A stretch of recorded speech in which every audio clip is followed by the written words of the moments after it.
ഓം നമോ നാരായണായ നമ. സ്വാമിയെ ശരണമയ്യപ്പ. നമസ്കാരം. എല്ലാ നല്ലവരായ പ്രേക്ഷകർക്കും തൃപ്പാദമഠം യൂട്യൂബ് ചാനലിൻ്റെ പുതിയൊരു വീഡിയോയിലേക്ക് ഹാർദവമായ സ്വാഗതം. ആദ്യമായിട്ടാണ് നിങ്ങൾ ഈ ചാനൽ കാണുന്നതെങ്കിൽ ചാനൽ സബ്സ്ക്രൈബ് ചെയ്ത് അടുത്തുള്ള ബെൽ ബട്ടൺ എനേബിൾ ചെയ്യുക. കൂടാതെ വീഡിയോ മുഴുവനായി കാണുവാൻ ശ്രമിക്കുകയും ചെയ്യുക. ഇന്നത്തെ വിഷയം 2024 പുതുവർഷത്തിൽ പൂരുരുട്ടാതി നക്ഷത്രത്തിൽ ജനിച്ച ജാതകർക്ക് ജീവിതത്തിൽ വന്നു ഭവിച്ചേക്കാവുന്ന ശുഭാശുഭ ഫലങ്ങൾ ഏതൊക്കെയാവാം എന്നതിനെക്കുറിച്ചാണ് വിവരിക്കുന്നത്. പൂരുരുട്ടാതി നക്ഷത്രക്കാർക്ക് ജീവിതത്തിൽ ഒരു മാറ്റം ആവശ്യമാണ് എന്ന് ആഗ്രഹിക്കുന്നവർക്ക് അത് ആ മാറ്റത്തിലേക്ക് മാറുവാനുള്ള ഏറ്റവും അനുകൂലമായ ഒരു സമയമായിരിക്കും ഈ 2024 എന്നത്. കഠിനമായ വിഷമങ്ങൾ ചിലപ്പോൾ മനസ്സിൽ ഒതുക്കി ജീവിക്കേണ്ടതായി വരുന്നതായിരിക്കും. വിഷമങ്ങൾ ഒരിക്കലും പെയ്തു തോർന്നു പോകാതെ മനസ്സിനുള്ളിൽ തന്നെ വച്ച് ജീവിതത്തിൽ മുന്നോട്ട് പോകേണ്ട സാഹചര്യങ്ങളുണ്ടാവും. സാമ്പത്തികപരമായ ബുദ്ധിമുട്ടുകളിലൊക്കെ മാറ്റങ്ങൾ പ്രതീക്ഷിക്കാവുന്നതാണ്. സാമ്പത്തികമായി ആശ്വാസം ലഭിക്കുന്ന ഒരു സമയമായിരിക്കും ഇത്. കടബാധ്യതകളുള്ളവർക്ക് അത് പരിഹരിക്കുന്നതിനായിട്ടുള്ള അവസരങ്ങളുണ്ടാവും. അവസരങ്ങൾ വന്നു ചേരും. കടബാധ്യതകളിൽ നിന്നെല്ലാം രക്ഷ നേടാൻ സാധിക്കും ഈ സമയം. കുടുംബപരമായ പ്രവർത്തനങ്ങളെന്ന് പറയുമ്പോൾ കുടുംബത്തിനകത്തുള്ള കാര്യങ്ങളിൽ കുറച്ചൊക്കെ അസ്വാസ്ഥ്യം അനുഭവപ്പെടുവാനുള്ള സാധ്യത കാണുന്നു. അപ്പോൾ കുടുംബപരമായ പ്രവർത്തനങ്ങളിൽ കുറച്ചൊന്ന് ശ്രദ്ധിച്ച് പോവുക എന്നുള്ളതാണ് മനസ്സിലാക്കേണ്ടത്. സന്താനങ്ങളുടെ പഠന കാര്യങ്ങളിലും കൃത്യത പുലർത്തേണ്ടതാണ്. കറക്റ്റ് സമയത്ത് യഥാസമയത്ത് പഠിപ്പിക്കാനുള്ള കാര്യങ്ങൾ പഠിപ്പിച്ച് മുന്നോട്ട് കൊണ്ടുപോവുക എന്നുള്ളതാണ് മനസ്സിലാക്കേണ്ടത്. കാര്യം ഈ സമയം കുട്ടികൾ കുറച്ചൊക്കെ പഠനത്തിൽ താല്പര്യം കുറഞ്ഞു വരുന്ന ഒരു സമയമാണ്. അപ്പോൾ ആ കാര്യങ്ങളിൽ കൃത്യത പുലർത്തി കൊണ്ടുപോകുന്നത് ഭാവി ജീവിതത്തിൽ അവർക്കൊരു നല്ലതായിരിക്കും. ഭൂമി സംബന്ധമായ കാര്യങ്ങളിലും അല്ലെങ്കിൽ ഭൂമി വാങ്ങുന്ന തീരുമാനത്തിനും പുതിയ ഭൂമി വാങ്ങുന്നതിൽ തീരുമാനത്തിനുമൊക്കെ അനുകൂലമായ സാഹചര്യങ്ങൾ പ്രതീക്ഷിക്കാവുന്ന സമയമാണ്. നല്ലവരായ അല്ലെങ്കിൽ ബുദ്ധിമാന്മാരായ സുഹൃത്തുക്കളുടെ ഉപദേശങ്ങൾ സ്വീകരിക്കുക. എല്ലാവരുടെയും അല്ല, നല്ല സുഹൃത്തുക്കൾ, ബുദ്ധിമാന്മാരായ എന്നിവരുടെ ഉപദേശങ്ങളൊക്കെ സ്വീകരിക്കുക. അത് ഗുണപരമായ കാര്യങ്ങൾ ചെയ്യും. വർഷാരംഭത്തിൽ ചിലപ്പോൾ ചെറിയതായിട്ടുള്ള അനുകൂലതകൾ പ്രതീക്ഷിക്കാം. സ്ത്രീകളുമായിട്ടുള്ള ബന്ധങ്ങൾ വഴിയുള്ള പിന്തുണ ഉണ്ടാകും. ധനസഹായം എന്നിവ പ്രതീക്ഷിക്കാം. തൊഴിൽ മേഖലകളിൽ നിന്ന് അർഹമായ വരുമാനം, ചെയ്യുന്ന ജോലിക്ക് അർഹതയുള്ള അല്ലെങ്കിൽ അതിന് ചേരുന്ന രീതിയിലുള്ള വരുമാനം വന്നു ചേരും. ഭൂമിപരമായ ഇടപാടുകൾ, റിയൽ എസ്റ്റേറ്റ് കാര്യങ്ങൾ ബിസിനസ്സായിട്ട് ചെയ്യുന്ന ജാതകരുടെ ആ ഇടപാടുകളെല്ലാം ഗുണകരമായി ഭവിക്കുമെന്നുള്ളതാണ്.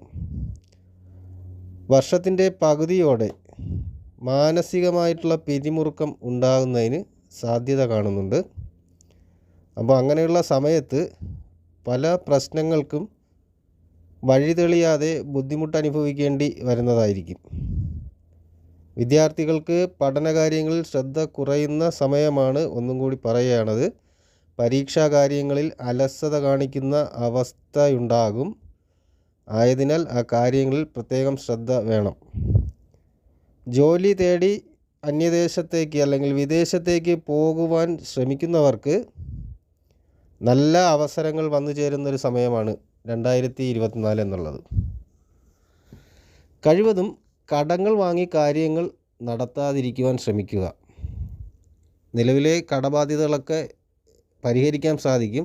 അതുകൊണ്ട് പുതിയതായി കടങ്ങൾ വാങ്ങിച്ച് കാര്യങ്ങൾ സാധിക്കാതിരിക്കുവാൻ ശ്രമിക്കുക.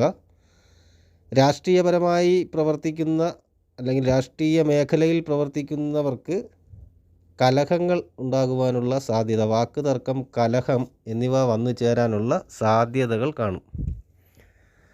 പുണ്യകർമ്മങ്ങളോ ദാനധർമ്മങ്ങളൊക്കെ ചെയ്ത് പൂരുരുട്ടാതി നക്ഷത്ര ജാതകർക്ക് ഈ പുതുവർഷം ഗുണകരമാക്കി തീർക്കുവാൻ സാധിക്കും. ഈ ചെയ്യുന്ന പ്രവൃത്തികളിലൂടെ ലക്ഷ്മി പ്രീതി കൈവരും. സർക്കാരിൽ ഉദ്യോഗത്തിലിരിക്കുന്നവർക്ക്, സർക്കാർ തലങ്ങളിൽ ജോലി ചെയ്യുന്നവർക്ക് സർക്കാരിൽ നിന്നും അപ്രതീക്ഷിതമായ ഗുണങ്ങൾ, സ്ഥാനക്കയറ്റം എന്നിവ പ്രതീക്ഷിക്കാവുന്ന സമയമാണ്.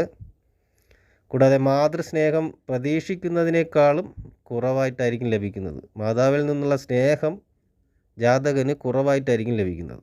അതിൻ്റെ സാധ്യത കാര്യം അതിനൊരു പരിധിവരെ ജാതകർ തന്നെയായിരിക്കും അതിൻ്റെ കാരണക്കാരാകുന്നത്. ജാതകക്കാരുടെ പൂരുട്ടാതി ജാതകക്കാരുടെ പ്രവൃത്തി കൊണ്ട് തന്നെയാണ് മാതൃസ്നേഹം കുറവായി വരുന്നത് എന്ന് തന്നെ പറയാൻ പറ്റും. ഇനി കുംഭക്കൂറിലെ പൂരുരുട്ടാതി മുക്കാലിൽ ജനിച്ച ജാതകരാണെങ്കിൽ ജോലിയുമായി ബന്ധപ്പെട്ട നല്ല വാർത്തകളുണ്ടാകും. പ്രവർത്തന മേഖലയിൽ ഉണ്ടായിട്ടുള്ള ശത്രുക്കളുടെ മേൽ വിജയം പ്രതീക്ഷിക്കാം. ഇങ്ങനെയുള്ള ശത്രുക്കളെ ഉന്മൂലനാശനത്തിന് വേണ്ടിയിട്ട് ഉണ്ടാവും. ശത്രുക്കളിൽ നിന്ന് മോചനം ലഭിക്കും എന്നീ കാര്യങ്ങളാണ് ആ സമയത്ത് പ്രതീക്ഷിക്കാവുന്ന കാര്യങ്ങൾ. സങ്കീർണങ്ങളായ പല പ്രശ്നങ്ങൾക്കും പരിഹാരം ഉണ്ടാവും എന്നുള്ളതാണ്. തർക്കങ്ങളെല്ലാം പരിഹരിക്കപ്പെടുന്നതായിരിക്കും. നല്ലവരായ ജനങ്ങളെ പുതിയതായിട്ട് പരിചയപ്പെടുവാൻ സാധിക്കുന്നതാണ്. ബിസിനസ്സിൽ പല മാറ്റങ്ങളും വരുത്തുവാനും അങ്ങനെയുള്ള മാറ്റങ്ങൾ വഴി ഗുണകരമായ അനുഭവങ്ങൾ ഉണ്ടാവുന്നതും ആയിരിക്കും. എന്നാൽ ആരോഗ്യപരമായ കാര്യങ്ങളിൽ പ്രശ്നങ്ങൾ വരികയും അല്ലെങ്കിൽ ആരോഗ്യപരമായ കാര്യങ്ങളിൽ വരുന്ന പ്രശ്നങ്ങൾ അവഗണിക്കുകയോ അത് കണ്ടില്ല എന്ന് നടിക്കുകയോ ചെയ്യരുത്. ആരോഗ്യകാര്യങ്ങളിൽ കൂടുതലൊന്ന് ശ്രദ്ധിക്കേണ്ട സമയമാണ്. എന്നാൽ മീനക്കൂറിലെ പൂരുരുട്ടാതി കാലിൽ ജനിച്ച ജാതകരാണെങ്കിൽ ചില കാര്യങ്ങളിൽ, അതായത് വളരെ പ്രധാനമായിട്ടുള്ള കാര്യങ്ങളിൽ തീരുമാനങ്ങൾ എടുക്കുമ്പോൾ വളരെ ശ്രദ്ധിക്കേണ്ടതാണ്. കൂടാതെ ധനപരമായ ക്രയവിക്രയങ്ങൾ നടത്തുമ്പോഴും വളരെ ശ്രദ്ധിച്ചാണ് ഓരോ കാര്യവും ചെയ്യാനുള്ളത്. പൊതുവെ ആരോഗ്യപരമായി ക്ഷീണം അനുഭവപ്പെടുന്ന ഒരു സമയം കൂടിയാണ്. അപ്പോൾ ആരോഗ്യകാര്യത്തിലും ഒരു ചെറിയ ശ്രദ്ധ ഉണ്ടാവുന്നത് നല്ലതാണ്. പ്രണയ ജീവിതത്തിൽ ഈ സമയം ഉയർച്ച താഴ്ചകൾ സംഭവിക്കാം. ഗുണദോഷ സമ്മിശ്രമായിട്ടുള്ള കാര്യങ്ങളാണ് ഇത് സംഭവിക്കുന്നത്. ഏതെങ്കിലും തരത്തിൽ ബുദ്ധിമുട്ടുള്ള കാര്യങ്ങൾ, റിസ്ക് ആയിട്ടുള്ള കാര്യങ്ങൾ ഏറ്റെടുക്കുമ്പോൾ ശ്രദ്ധിച്ച് ഏറ്റെടുക്കാതിരിക്കുന്നതാണ് നല്ലത്. എടുത്താൽ ശ്രദ്ധിക്കുക, വളരെ പ്രധാനപ്പെട്ട കാര്യം. പ്രധാനപ്പെട്ട ജോലികൾ ശ്രദ്ധാപൂർവം മാത്രം ചെയ്യുക എന്നുള്ളതാണ്. പൂരുരുട്ടാതി നക്ഷത്ര ജാതകർ ഈ സമയം ശിവഭജനം, പ്രാർത്ഥന എന്നിവ നടത്തുക, ജലധാര നടത്തുക എന്നിവ ഉത്തമമായ കാര്യങ്ങളാണ്. കൂടാതെ മഹാമൃത്യുഞ്ജയ അർച്ചന, ഭാഗ്യസൂക്താർച്ചന എന്നിവയും നടത്തുക വളരെ ഉപയോഗമായിട്ട് അല്ലെങ്കിൽ ഉത്തമമായ കാര്യങ്ങളാണ് ഈ പറഞ്ഞ കാര്യങ്ങളൊക്കെ. വീഡിയോ ഉപയോഗപ്രദമാണെന്ന് തോന്നുന്നുവെങ്കിൽ വീഡിയോ മറ്റുള്ളവർക്ക് കൂടി ഷെയർ ചെയ്ത് കൊടുക്കുക, വീഡിയോ ലൈക്ക് ചെയ്യുക. കൂടാതെ നിങ്ങളുടെ വിലയേറിയ അഭിപ്രായങ്ങളും നിർദ്ദേശങ്ങളും കമൻ്റായിട്ട് രേഖപ്പെടുത്തുക. എല്ലാ നല്ലവരായ പ്രേക്ഷകർക്കും ഐശ്വര്യം വന്നു ചേരട്ടെ എന്ന് പ്രാർത്ഥിക്കുന്നു. ശുഭദിനം നേരുന്നു. നന്ദി, നമസ്കാരം.